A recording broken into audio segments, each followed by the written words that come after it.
তখন আমরা খুবই ছোট, তোমার সঙ্গে তুমি যা বলতে হা করে শুনতাম, সেখানেই বলেছিলে অনেক সময় অনেক কিছু করে অ্যাওয়ার্ড পাওয়া যায়, তার মানে সেই চরিত্রটা কঠিন তা নয়। কিন্তু এবার ইলাকে কি করে ওরকম ভাবে ওই জায়গাটায় নিয়ে গেলে? ইলার জন্য কিন্তু আমি প্রথম পছন্দ না। আচ্ছা।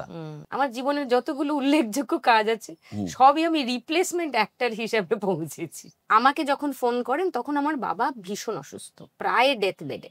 সেই সময় কৌশিকদা ফোন করেন, এরকম একটা চরিত্র আছে, তোকে করতে হবে, তুই কিন্তু করছিস।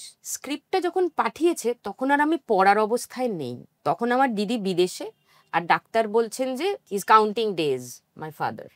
আর দিদি বিদেশ থেকে ফোন করে বলছে ডাক্তারকে বল বাবাকে আর 2 দিন বাঁচিয়ে রাখতে, আমি এসে যেন বাবাকে দেখতে পাই। এইরকম একটা পরিস্থিতিতে তখন স্ক্রিপ্ট পড়ার মতো অবস্থা নেই। তারপর বাবা মারা গেলেন 30শে নভেম্বর। জ্যেষ্ঠপুত্র শুটিং শুরু 2 ডিসেম্বর থেকে, 2 দিন পর থেকে। 1 তারিখ না 2 তারিখ রাতে আমার বাবারই যিনি কনসালটেন্ট নিউরোলজিস্ট ছিলেন তাকে আমি ফোন করলাম। কোন ধরনের অসুখ হলে বা মানসিক স্থিতি কি থাকলে একজন মানুষ এইভাবে কথা বলে? ডাক্তার ভাবছে যে 2 দিন আগে অবধি বাবাকে নিয়ে আলোচনা করছিল, এ কি মেয়ে, বাবা মারা যাবার 2 দিন বাদে চরিত্র নিয়ে আলোচনা করছে।